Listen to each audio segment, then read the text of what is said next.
Hello guys, അങ്ങനെ ആദർശ് നയനോട് പറയുന്നുണ്ട്, നയനെ നമുക്ക് ഈ കല്യാണം വേണ്ടെന്ന് വെച്ചാലോ? ആദർശേട്ടൻ എന്തൊക്കെയാ പറയുന്നത്? ദേ ഇപ്പൊ തന്നെ അനിയുടെ മനസ്സിന്റെ വിഷമം കാരണം വീട് വിട്ട് ഇറങ്ങി പോയത്. അത്രയ്ക്ക് അവൻക്ക് അനാമികയുമായി പൊരുത്തപ്പെട്ട് പോവാൻ കഴിയില്ലെന്നർത്ഥം. ഇവരുടെ കല്യാണം അടുക്കും തോറും ഓരോ അനർത്ഥങ്ങൾ സംഭവിക്കുന്നു. നയനെ, ഇതൊക്കെ കൂട്ടി വായിച്ചാ നമ്മൾ എന്തിനാ ഈ കല്യാണത്തിന് കൂട്ടി നിൽക്കുന്നത്? ഇത് നടക്കാൻ പാടില്ലാത്ത കല്യാണം അല്ലേ? അപ്പൊ നയന പറയുന്നുണ്ട്, ആദർശേട്ടനിപ്പോ അനിയുടെ ഭാഗത്ത് നിന്ന് മാത്രമാണ് ചിന്തിക്കുന്നത്. അനിയുടെ ഭാര്യയാകാൻ പോകുന്ന അനാമിക ഒരുപാട് സ്വപ്നങ്ങൾ മനസ്സിൽ വെച്ചിട്ടായിരിക്കും ഈ കല്യാണത്തിന് ഒരുങ്ങുന്നത്. പെട്ടെന്നൊരു സുപ്രഭാതത്തിൽ ഇതൊന്നും ഇല്ലാതാകുന്നു എന്നറിഞ്ഞാൽ ആ കുട്ടിക്ക് അത് ഒരിക്കലും താങ്ങാൻ പറ്റില്ല. പക്ഷെ നമ്മൾ എന്ത് ചെയ്യും നയനെ? മുത്തശ്ശന് സുഖമില്ലെന്നറിഞ്ഞിട്ടാ പുരോഹിതൻ പറഞ്ഞ കാര്യങ്ങളൊന്നും മുത്തശ്ശനെ അറിയിക്കാതിരിക്കുന്നത്. ശരിക്കും പറഞ്ഞ മുത്തശ്ശന് വേണ്ടി ആ പാവത്തെ ഈ കല്യാണത്തിലേക്ക് പിടിച്ചു വലിച്ചിടുകയല്ലേ നമ്മൾ ചെയ്യുന്നത്. അനിയുടെ ജീവിതം വെച്ചാ നമ്മളിപ്പോൾ ഈ കളികളൊക്കെ കളിക്കുന്നത്. അവൻ ഈ കല്യാണം ആദ്യം മുതലേ വേണ്ടെന്ന് പറഞ്ഞിട്ടും അവനെ ഞാൻ മനസ്സിലാക്കില്ലല്ലോ നയനെ. ഞാൻ എത്രത്തോളം അവനെ സ്നേഹിക്കുന്നുണ്ടെന്ന് അറിയോ നിനക്ക്? അപ്പൊ നയന പറയുന്നുണ്ട്, ആദർശേട്ടാ, അനാമികക്ക് അനിയെ ഒരുപാട് ഇഷ്ടമാണ്. നമ്മളെയൊന്നും അനാമിക ഇഷ്ടപ്പെട്ടില്ലെങ്കിലും അനിയെ പൊന്നുപോലെ നോക്കുമെന്ന് എനിക്ക് വിശ്വാസമുണ്ട്. അതുകൊണ്ടായില്ലല്ലോ അനിയുടെ ഭാര്യയായി വരുന്ന പെൺകുട്ടി ഈ കുടുംബത്തിലെ എല്ലാവരും അംഗീകരിക്കണ്ടേ? എല്ലാവരും ഒരുപോലെ കാണണ്ടേ? ഞാനൊരു കാര്യം ചോദിക്കട്ടെ നയനെ, ആ പെൺകുട്ടിക്ക് എന്തെങ്കിലും ഒരു കുഴപ്പമില്ലാണ്ട് നമ്മുടെ അനി അങ്ങനെ പറയൂ? അനിക്ക് വ്യക്തികൾ തിരിച്ചറിയാനുള്ള കഴിവുണ്ട്. അതായത് ഒരാളുടെ സ്വഭാവത്തെക്കുറിച്ച് അനിക്ക് വ്യക്തമായിട്ട് മനസ്സിലാക്കാൻ പറ്റും. അങ്ങനെ ഇരിക്കുമ്പോൾ നമ്മൾ അനിയുടെ വാക്കുകൾ കേൾക്കണമായിരുന്നു. ആദർശേട്ടാ, നാളെ നേരം വെളുത്ത കല്യാണ. അനിയെ ഒരു വിധത്തിനാണ് നമ്മളിപ്പോൾ കണ്ടുപിടിച്ചത്. ഇനിയിപ്പോൾ ഈ കല്യാണം നടന്നേ പറ്റൂ. അത് നടന്നില്ലെങ്കിൽ ഇവിടെ എന്തൊക്കെ പൊട്ടിത്തെറി സംഭവിക്കുന്നറിയോ? ശരിയാകില്ല നയനെ. എൻ്റെ മനസ്സ് ഈ കല്യാണം നടക്കുന്നതിനോട് യോജിക്കുന്നില്ല. നയനെ, നമുക്കൊരു കാര്യം ചെയ്താലോ? എന്താ ആദർശേട്ടാ? ഈ കല്യാണം മുടക്കാൻ ഞാൻ കണ്ടിട്ട് ഒരു വഴിയെ കാണുന്നുള്ളൂ. ആദർശേട്ടാ, ഈ സമയത്ത് അതല്ലാതെ ആദർശേട്ടന് വേറൊന്നും പറയാനില്ലേ? മുഹൂർത്തത്തിനാകെ ഇനി മണിക്കൂറുകൾ മാത്രമേ ഉള്ളൂ. ആ സമയത്ത് ഇങ്ങനെയൊക്കെ പറയാതെ ആദർശേട്ടാ. നയനെ, നീ ഇങ്ങനെയൊന്നല്ലായിരുന്നല്ലോ. എന്തിനും ഏതിനും അനിയുടെ കൂടെ അല്ലായിരുന്നോ നീ? ദേ ഇനി സമയമില്ല. നമുക്ക് ഇളയച്ചനോടും ഇളയമയോടും കാര്യങ്ങളൊക്കെ തുറന്നു പറയണം. ഈ കല്യാണത്തിൽ നിന്ന് രക്ഷപ്പെടാൻ ഇപ്പം അവൻ ഒളിച്ചോടിയതും അവൻ്റെ മനസ്സിൽ മറ്റൊരു പെണ്ണുണ്ടെന്നുള്ള കാര്യം അവരെ ധരിപ്പിക്കുകയും വേണം. ഇതൊക്കെ അറിഞ്ഞിട്ടും അവർ പോലും അത് അറിയിക്കാത്തത് ശരിയല്ല. ഇനി ഇളയച്ചനോ ഇളയമ എന്തെങ്കിലും തീരുമാനം എടുത്തോളൂ. ഇത് കേട്ടപ്പോൾ തന്നെ നയനയ്ക്ക് ആകെ പേടി തോന്നുക കേട്ടോ. ആദർശേട്ടാ, അത് വേണ്ട നയനെ. ഈ തൽക്കാല സമയത്ത് ഞാൻ നോക്കിയിട്ട് ഇപ്പോൾ ആ വഴി കാണുന്നുള്ളൂ. പക്ഷെ അത് ആദർശേട്ടാ, അങ്ങനെയൊക്കെ ഇപ്പോൾ ഇളയമയുടെ അടുത്ത് ചെന്ന് പറഞ്ഞാൽ ശരിയാകില്ല. അതെന്താ? ഇളയമ്മയ്ക്ക് കാര്യങ്ങൾ പറഞ്ഞാൽ മനസ്സിലാവും. ഇളയമ്മ മറ്റുള്ളവർ പോലെയല്ല.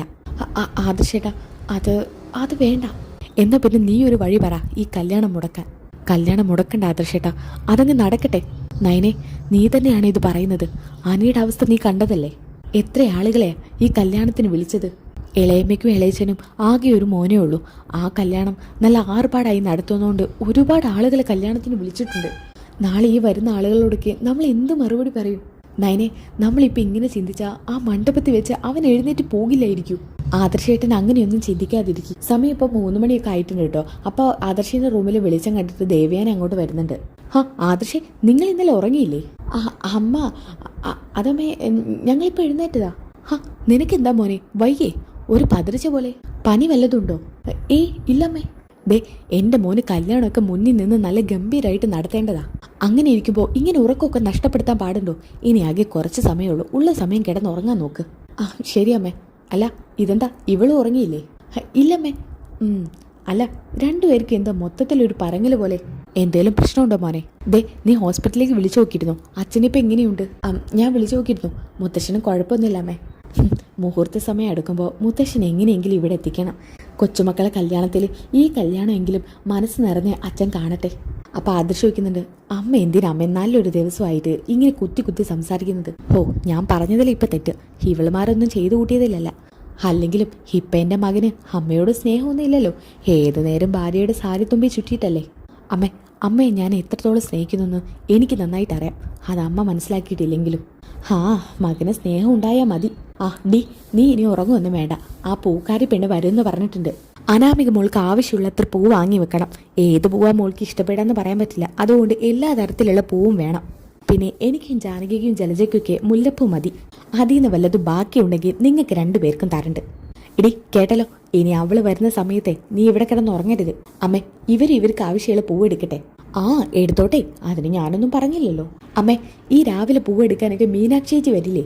എടാ, ആളുകൾ വരുന്നതിന് മുമ്പ് തറ തുടയ്ക്കാനും അലക്കാനുള്ളൊക്കെ അലക്കാനും അങ്ങനെ ഒരുപാട് പണികൾ അവക്കുണ്ട്. പൂവ് എടുത്തു വെക്കാനല്ലേ പറഞ്ഞുള്ളൂ. അത് നിന്റെ ഭാര്യയ്ക്ക് കഴിയില്ലേ? അമ്മേ, അവൾ ഇന്നലെ ഉറങ്ങിയിട്ടില്ല. കുറച്ചേരം അവൾ ഉറങ്ങിക്കോട്ടെ. നാളെ വരുന്ന ആളുകളൊക്കെ ക്ഷണിച്ചിരുത്തണ്ടേ? ആനന്ദപുരി കുടുംബത്തിലെ കുടുംബക്കാരെ ക്ഷണിച്ചിരുത്താൻ ഇവളാരാ? അതിനു മാത്രം ഇവക്ക് ഈ വീടുമായി എന്താ ബന്ധം? അമ്മ എന്തിനാ അമ്മേ ഈ നല്ലൊരു ദിവസം ഇങ്ങനെ നയനയായിട്ട് വഴക്കുണ്ടാക്കുന്നത്? എടി, ഞാൻ പറഞ്ഞ പണി രാവിലെ നേരം വെളുക്കും മുമ്പേ ചെയ്തു വെച്ചോളണം. ഇവൻ പറയുന്നത് കേട്ടിട്ടേ നീ തുള്ളാൻ നിൽക്കണ്ട. അങ്ങനെ നിന്നാ നീ തന്നെ അനുഭവിക്കേണ്ടി വരും. നാളെ മുതൽ ഈ വീട്ടിലെ ആദ്യത്തെ മരുമകൾ അനാമികയുടെ പാദസേവ ചെയ്യേണ്ടവള നിങ്ങളൊക്കെ. അപ്പൊ ആദർശ് പറയുന്നുണ്ട്, അമ്മ ഈ നിൽക്കുന്ന നയനെ ഞാൻ കെട്ടിക്കൊണ്ടുവന്നതാ. അനാമികയെ അനി കെട്ടിക്കൊണ്ടുവരുന്നതും. അതുപോലെ അബിയുടെ ഭാര്യയാണ് നവ്യ. എല്ലാവരും അനന്തപുരി തറവാട്ടിലെ മരുമക്കളാ. അതുകൊണ്ട് അനാമികയ്ക്ക് വേറെ സ്ഥാനമൊന്നുമില്ല. ദേ നയനെ, അനാമികയ്ക്ക് കയ്യും കാലും ഇല്ലാത്തൊന്നുമില്ലല്ലോ. അവൾ അവൾക്ക് ഇഷ്ടമുള്ളത് ചെയ്തോളൂ. അറിയാത്തത് വല്ലതും ചെയ്തു കൊടുക്കാന്നല്ലാണ്ട് അവളെ കൂടുതൽ സഹായിക്കാനൊന്നും പോണ്ട. ആ അനാമികയെ അഹങ്കാരം പിടിച്ച പെണ്ണ കയറി കയറി തലയിൽ കിടന്ന് നിരങ്ങും. അപ്പൊ ദേവേനി പറയുന്നുണ്ട്, എടാ നീ എന്താടാ പറഞ്ഞത്?